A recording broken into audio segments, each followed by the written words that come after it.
Messieurs et dames, nous accueillons le Mwami Kabare Rugemani Zidé qui sera notre invité sur ce plateau. Je vous demande de vous lever pour l'accueillir avec beaucoup d'applaudissements. Sa Majesté le Mwami Kabare Rugemani Zidé qui sera l'invité spécial de cette émission Héros de la langue. On accueille Sa Majesté. Sa Majesté, vous pouvez prendre place s'il vous plaît. Merci beaucoup. Merci beaucoup Sa Majesté, prenez place. On peut s'asseoir.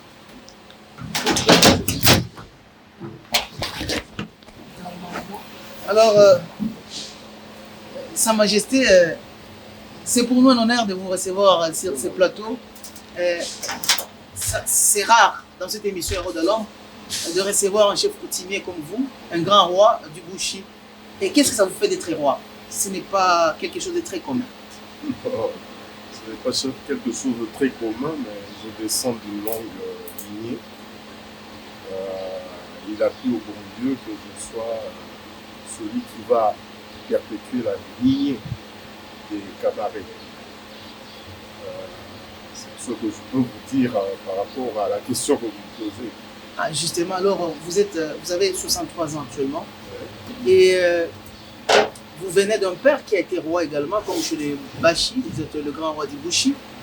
Et vous passez comment pour être roi? Parce que vous nous dites que vous venez d'une royauté et vous devez nécessairement être roi quand vous êtes de cette famille. Et vous, quelle est votre particularité? Parce que vous ne naissez pas à Kabare, vous naissez à Kinshasa. Comment ça se passe? Mais d'abord, il faut savoir que chez nous, la succession se fait de père en fils depuis des lustres. Il est évident que parfois, il y a des petits coups d'état qui se font au sein de la famille, tantôt un oncle, tantôt un cousin, tantôt donc c'est inhérent à l'histoire humaine. Donc moi j'ai succédé à mon défunt père, qui lui-même a succédé entre parenthèses à son frère, son demi-frère, mais vous avez comme père commun moi, il y a l'exemple, Kabare. Justement, le 0-0 comme on l'appelle. 0-0 comme on le surnomme. Ah, ouais. Et justement, vous naissez à Kinshasa. Nous voulons savoir les circonstances. Pourquoi à cette époque, votre père était à Kinshasa? Parce que vous, quand vous naissez à Kinshasa, il doit y avoir des raisons. Pendant que vous êtes de la famille royale, où normalement vous étiez censé être à Kabare, je ne sais pas, c'est le chef-lieu ou le grand terroir du Bachi. Oui. Donc en fait, mon grand-père était assez rigoureux envers les Blancs, surtout les Blancs qui faisaient de l'esclavage déguisé envers les populations qui travaillaient dans les plantations des Blancs. Ce qui fait que son comportement n'a pas plu au pouvoir colonial. Et comme le tuer risquait de créer une nouvelle guerre au Bouchi, on a préféré le reléguer à Kinshasa. C'est ainsi qu'il partira avec ses neveux et mon père, qui à l'époque devait avoir environ 8 ans. Donc ça c'est en 1936. Et il restera relégué à Kinshasa jusqu'en 1959 à la veille de l'indépendance. Donc il aura passé ailleurs, même ici à Kinshasa, il aura des démêlés, il sera déporté sur le Bas-Congo, puis il va revenir ici quand le souffle des indépendances commence à traverser l'Afrique en venant de l'Asie. Et c'est ainsi qu'en 1959, il sera autorisé à rentrer pour, en quelque sorte, essayer d'éviter ce qui s'est passé. C'est ce qui s'est passé aussi en Afrique du Sud, hein, pour éviter qu'il y ait trop de casse au moment de l'indépendance. Alors c'est sous ces entrefaits que je naîtrai ici à Kinshasa en 1958. Alors, on va le rappeler, vous ne restez pas stable avec votre papa qui est médecin d'ailleurs. vous partez par exemple à Kisangani, vous tournez en fait les Congos. Hein. Alors, quelle est l'expérience de ces voyages royaux? Parce qu'on peut le dire, ce sont des voyages royaux que vous effectuez à cette époque-là. Est-ce que ça vous préparait déjà à être un roi, ce voyage? Bon, d'abord, la première des choses, et je crois que c'est un des objectifs de cette émission, c'est de perpétrer nos cultures et nos valeurs traditionnelles. L'avantage que j'ai pu attirer de ces voyages, c'est que j'ai un profond respect pour les différentes cultures que j'ai eu à vivre avec, pour les différents peuples avec lesquels j'ai évolué à une certaine période de ma vie. Donc ce sont des expériences enrichissantes. Par exemple, on entend parler des Lendu. Moi, j'ai vécu avec les Lendu. Parce que j'ai été à l'internat à Bunia. Vous étiez à l'internat à Bunia? Oui, j'ai vécu avec les Lokele.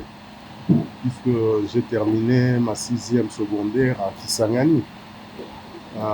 Les Wagenya. Ce sont des peuples que beaucoup n'entendent que par les histoires, mais on a vécu avec eux. Et ça m'a permis, en quelque sorte, de préparer aussi ma succession à mon père.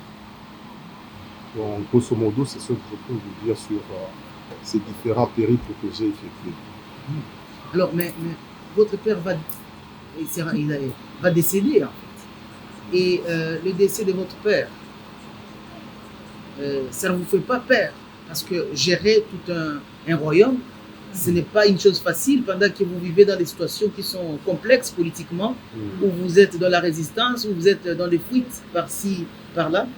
Est-ce que vous ne voyez pas un grand défi devant vous? Quel est le ressentiment quand papa meurt?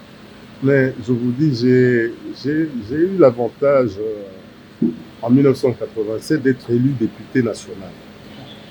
En 87 hein? En 87, j'avais 29 ans. Et le jour du décès de mon père, c'est le président Zuluni qui m'appelle pour me demander où est-ce que j'étais. Je lui dis, je suis en route pour le Palais de la Nation, parce qu'à cette époque-là, nous siégions au Palais de la Nation. Il va m'annoncer la mort de mon père. Je vais encaisser devant lui en tant que grand garçon. Et là, vous avez quel âge déjà? Là, j'ai 30 ans. Mais quand je me suis retrouvé seul, je me suis dit, mais papa, quel coup vous me faites là? Vous me faites un coup là, ça c'est un coup que vous venez de me faire. Vous me laissez avec mes petits frères. Et là, je n'imaginais même pas encore à la succession royale. Hein, mais en tant qu'individu, je me voyais à la tête d'une famille nombreuse, tous les problèmes qu'il avait à gérer, je devais les gérer à mon tour. Donc c'était en fait le chaos, quoi. Psychologiquement, c'était le chaos pour moi. Évidemment, quand on va rentrer au village, je serai prise en main par les gardiens de la coutume pour préparer la succession. Et qui sont ces gardiens de la coutume, si on peut justement parler de ça? Vous savez, le royaume du Bouchi était très organisé, aussi bien administrativement que culturellement. J'avais à l'époque 42 gardiens de la coutume. Il y a Toussaint qui est un pygmée, qui est le gardien des emblèmes royaux. Vous avez Boussingisi, qui est aussi un pygmée, c'est lui qui est chargé de réveiller le Mwami et de faire coucher le Mwami avec le tambour. Vous avez Nesirangana, qui est chargé d'amener le miel, Niwe. Il y a un autre Mujiji qui est chargé de la trombone ou de la trompe royale, puisqu'on avait des trompes à l'époque en pointe d'éléphant, travaillées. Donc, chaque Mujinji a son rôle. Vous avez par exemple, malheureusement il est atteint par la limite, vraiment il est très âgé, celui qui déclenchait, qui aller préparer la guerre. Donc chaque Mujinji a son rôle et il fallait qu'on m'explique tout ça, qu'on m'explique comment allaient se dérouler les cérémonies. Donc ça m'a permis d'oublier, d'effacer la douleur de la mort de mon père et de me concentrer sur mon futur rôle de Mwami. D'autant plus que je ne maîtrisais pas très bien le machi à l'époque. Justement. Parce que on rappelle aussi, vous avez été en France, d'ailleurs vous avez fait quelques cours là-bas en France. Oui, vous ne maîtrisez pas justement le machi. Oui, le machi, il m'a fallu du temps et ce sont ces vieux-là qui me formaient. Même après, après m'avoir intronisé, même si mon machi était boiteux, il m'obligeait à me parler qu'à moi. Comme le mien d'ailleurs. Donc il m'obligeait à parler avec eux en machi. Et petit à petit, on s'est habitué. Et donc, vous êtes prêt pour devenir roi? Et quels sont les défis directs que vous croisez quand vous êtes déjà roi? Ah, les défis directs, bon, qui est toujours constant jusqu'à ce jour, c'est la pauvreté, la grande pauvreté de la population. C'est l'organisation administrative de la chefferie, qui est tout le temps un de mes soucis pour améliorer la qualité des services qu'on doit rendre à la population. Aussi bien améliorer les recettes pour pouvoir faire mettre sur pied des projets de développement, rassurer par notre sens de la bonne gouvernance les différents partenaires. Et donc les défis étaient nombreux. Et en 1996, il y a eu la guerre dite de libération. Nous avons dû prendre le maquis. Et ce n'est qu'en mars ou avril 1998 que nous sommes sortis du maquis. En 1997, pour venir saluer les autorités politico-administratives au niveau national. Nos échanges n'ont pas été souvent, comment est-ce que je peux dire, courtois. Sous Mobutu ou pas? Non, ça c'est sous le feu Mouzé. Sous Mobutu, nous avions prévenu les autorités que quelque chose de grave se préparait à l'Est et qu'il fallait trouver une solution à la question des réfugiés Hutus, notamment des fameux Interahamwe qui commençaient à s'entraîner dans les camps de réfugiés. Malheureusement, le pouvoir politique à l'époque de Mobutu n'a pas bien perçu la donne, et surtout que le président Mobutu était déjà malade, donc amoindri dans ses réflexes de félin politique. Donc bref, il y aura la guerre de libération, et puis en 1998, au mois d'août, il y aura la deuxième guerre dite la deuxième guerre, ou la guerre d'agression de notre pays, et la création de multiples groupes armés rebelles. Et là encore, nous allons prendre le maquis. Vous faites 2 fois le maquis ou 3 fois, on comprend. Depuis que vous êtes petit, de maquis à maquis, oui, mais je suis... la famille royale, c'est complexe, on peut dire. Les militaires avec qui ils faisaient la résistance sont partis parce qu'ils n'avaient plus de munitions. Et nous étions des autorités politico-administratives, donc une cible de choix pour déstabiliser le psy communautaire. C'est ainsi que je vais prendre le maquis de 1998 à juin 2001. Et puis je vais m'organiser pour aller en Nairobi, de Nairobi, venir à Kinshasa et prêter ma voix à toutes les voix des Kivusiens qui déclaraient que la guerre n'était pas une guerre de rébellion, mais c'était plutôt une guerre d'agression. Bref, ça va nous amener à Sun City. Ah, vous étiez à Sun City? Oui. Comme un roi du Bushi, oui. comme J'étais président. là comme représentant des chefs coutumiers du Sud Kivu. Ok. Donc,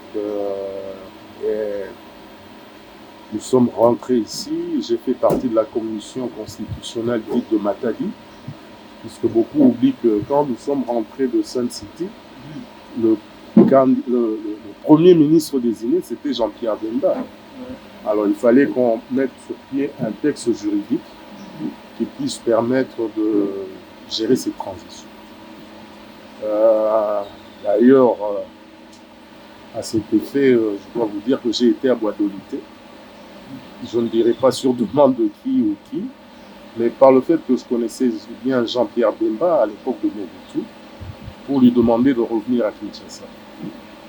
Bon, malheureusement, il a eu des considérations qui lui sont propres, qui l'ont poussé à ne pas accepter. C'est ainsi qu'on doit faire Pretoria et revenir avec la fameuse formule 1+4. Mais à Pretoria, je n'étais pas là. Nous, et de là, en 2003, on a mis sur pied le Parlement de transition. Moi, j'étais au Sénat. Et avec Monseigneur Marini Bodo, qui était notre président à l'époque. C'est ainsi que, jusqu'en 2006, nous avons siégé au Palais du Peuple. Mais il y a beaucoup de parenthèses que vous allez... Vous épargnez, en fait. Vous allez peut-être y revenir. Mais grosso modo, en 2006, c'est là où il y a la caravane de Vital pour la réunification. Et c'est à cette occasion-là que nous allons rentrer au Kivu. Après pratiquement 5 années passées à l'extérieur du Bushi. Alors, je pense que ça, c'est très intéressant et c'est applaudir quand même ces beaux parcours. Dis-moi, Kabar et Ougemanizide. Alors, nous rappelons aux très chers téléspectateurs qui nous suivent à la maison que nous sommes avec les Mwami Kabar et Ougemanizide qui nous a donné cette occasion, cette opportunité de discuter avec lui sur lui et sur le Bushi qu'il a l'honneur de diriger, si on peut le dire. Alors, Sa Majesté, en 2015, une université américaine vous offre le titre docteur honoris causa avec le président ou le directeur de l'ICSN. Oui. C'était quoi c'est pourquoi? En fait, beaucoup ignorent que 17% du parc national de Kahuzi-Biega est en limite avec le territoire de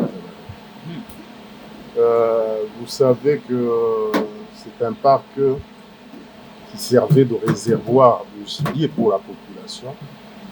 Mais quand on en a fait un parc national, il y a eu certaines interdictions qui ont été faites à l'endroit de la population.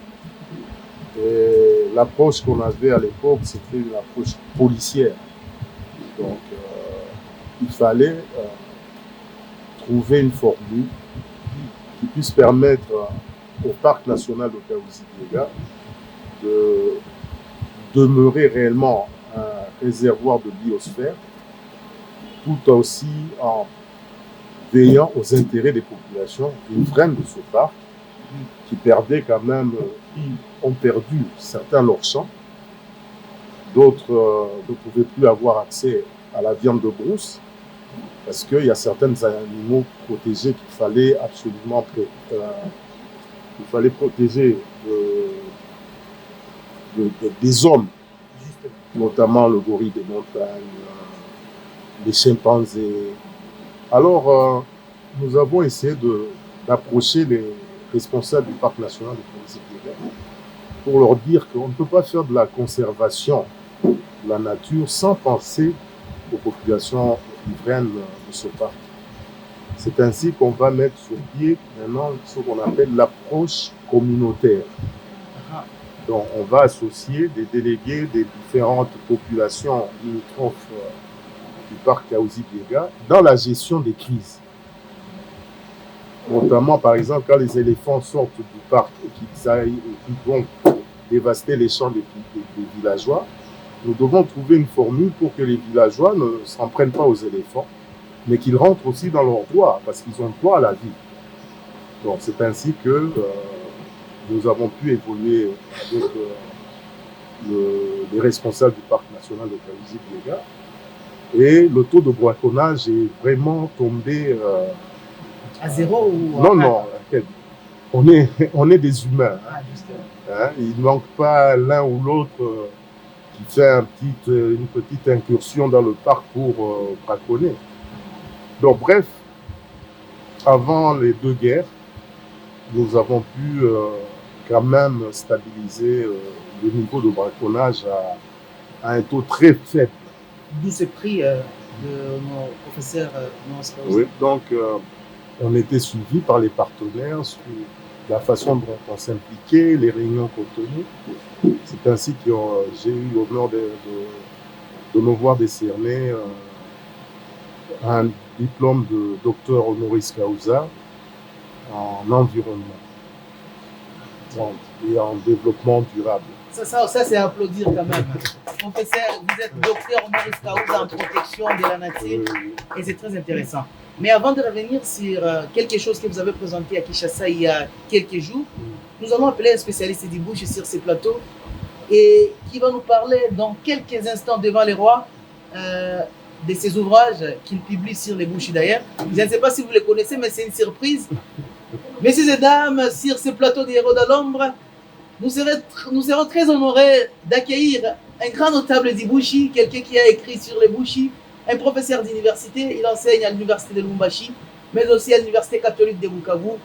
J'ai l'honneur d'accueillir sur ce plateau des héros de l'ombre le professeur Gaspard Mugaruka, qu'on va accueillir chaleureusement et qui sera avec nous. C'est un spécialiste d'Ibouchi. On peut l'accueillir, s'il vous plaît, avec applaudissements. Le professeur Gaspard, il sera tout à l'heure avec nous. Le professeur Gaspard Mugaruka, c'est un spécialiste d'Ibouchi. Alors, il peut prendre une place ici, le professeur. Merci beaucoup. Vous pouvez vous asseoir. Merci beaucoup, cher public. Merci beaucoup.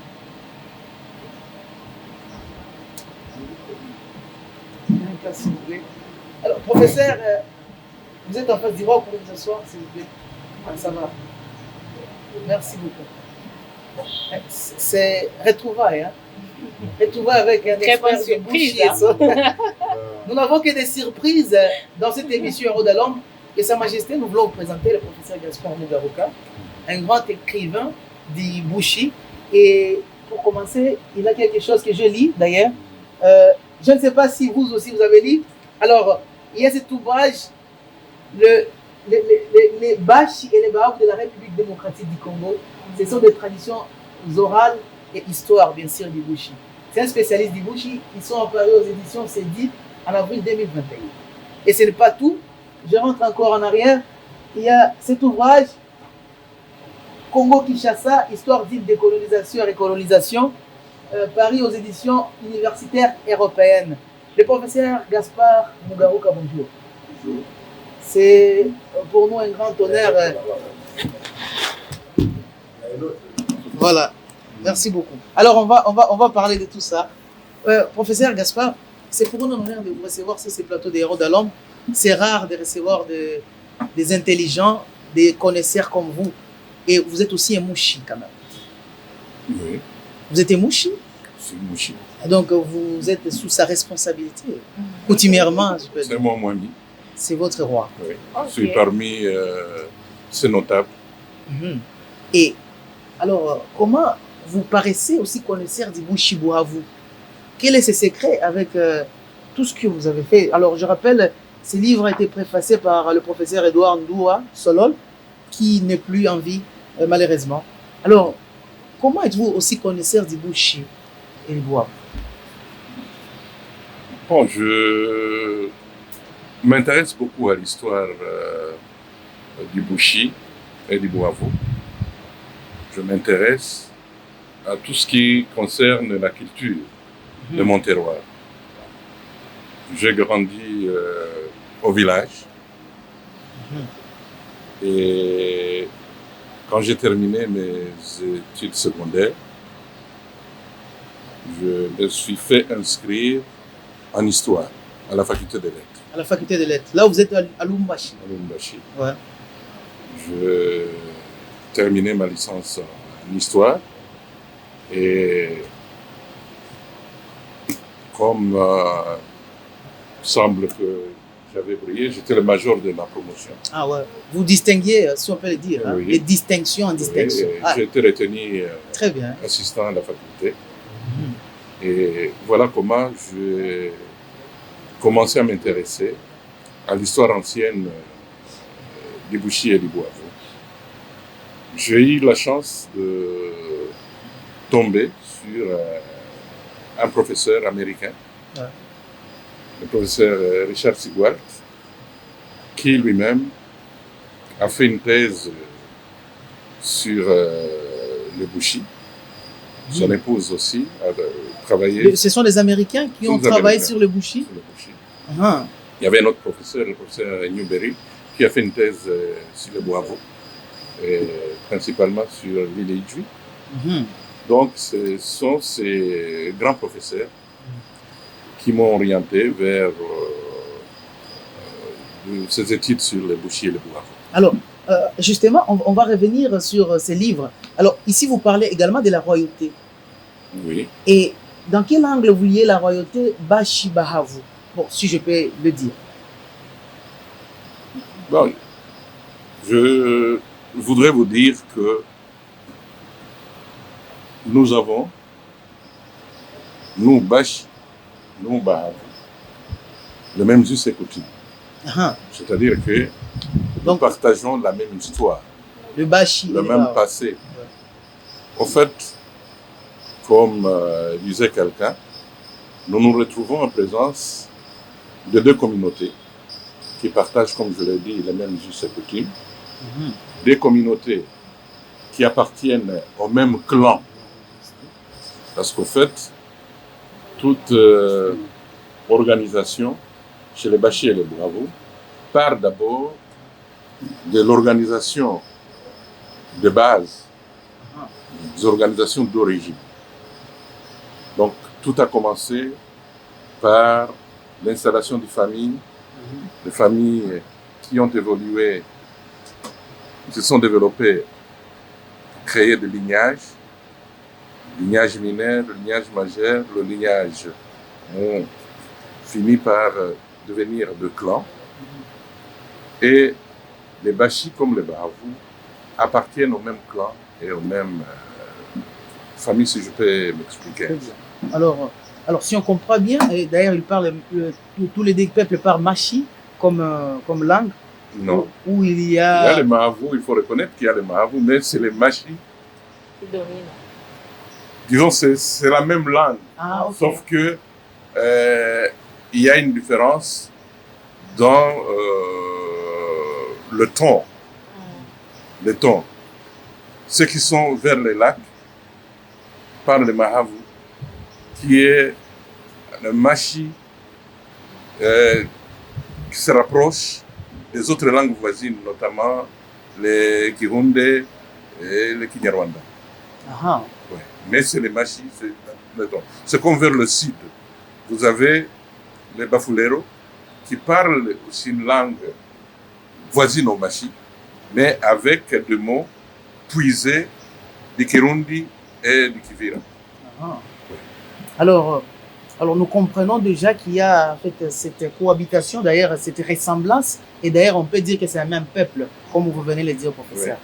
Alors, en parcourant votre livre, vous essayez aussi de parler sur la population qui bouge et les activités. Alors, les Bachis, si on peut les dire, parce qu'il y a Sa Majesté le Mwami Kabare qui est avec nous, leurs activités, les activités qui les caractérisent, sont-ils encore visibles aujourd'hui? Et qu'est-ce que vous nous parlez de ces activités d'hier de Bachi?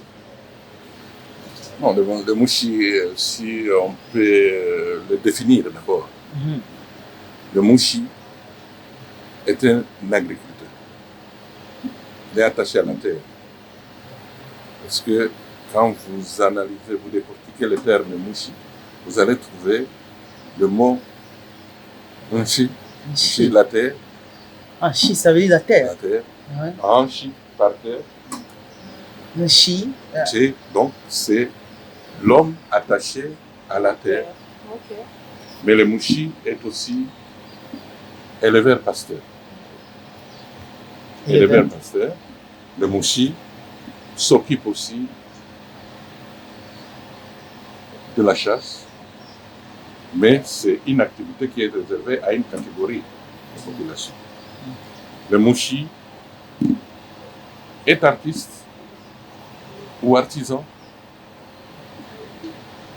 Vous avez le Mouchi, vous avez le développement des activités comme donc l'artisanat, la forge chez les Bachis. Et je discutais encore avec le Moigny un jour, je dis les noms de Kabalé. Ouais. En fait, c'est Kabalé. C'est Kabalé. Kabalé. Est-ce que je le prononce très bien? Le Kabalé. Kabalé. À Kabalé. À Kabalé. C'est le fer, le minerai de fer. Et le premier Moigny qui a porté ce nom, c'est Kabalé Kaganda, l'un des ancêtres de Nabouchi, les Nabouchi. Il est Nabouchi. Pourquoi il est Nabouchi? Nabouchi, c'est-à-dire le maître du Bouchi. Parce Le que maître- c'est l'aîné de tous les Bami du Bouchi. Ça se comprend C'est l'aîné de tous les difficilement. Bami du Bouchi. Ça, Normalement, coutumièrement, en fait, c'est les Moigny de Kabare qui donnent le pouvoir aux autres Bami. Il y a un secret, On apprend, hein. il y a un secret dans nos coutumes. Je ne sais pas si le Moigny pourra peut-être y revenir, mais il y a un symbole que le Moigny envoie aux autres Bami le jour de leur intronisation. Et il n'y a que lui qui peut donner ça. Et il n'y a que lui qui porte ce titre, parce que Nabouchi c'est un titre. Il n'y a que lui qui porte le titre de Nabouchi. Quel que soit son âge, il est considéré comme étant le père des autres Bami.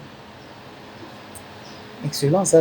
C'est très extraordinaire la coutume. Alors, on n'a qu'à accepter parce que vous êtes professeur. On le rappelle. Donc si vous allez à Kaziba, vous allez à Luhinja, vous allez à Buringi, vous allez à Ninja, le Moigny na Luhinja ne peut pas porter le titre de Nabouchi. Le Moigny na Kaziba ne peut pas porter le titre de Nabouchi. Le Moigny d'Engwesh, on ne peut pas l'appeler Nabouchi. Il n'y a que le Moigny de Kabare qui porte ce titre. Ça, c'est l'histoire. Alors, on va rappeler, vous pouvez nous parler de cette histoire. Nous attendons, nous avons ouï dire qu'à un certain moment, à travers le conflit, un roi d'Ibouchi a pris un roi de notre tribu, je ne sais pas, pour héberger ses enfants. En cas de. Donc, il y a un papa, il y a un roi qui était décédé, et le roi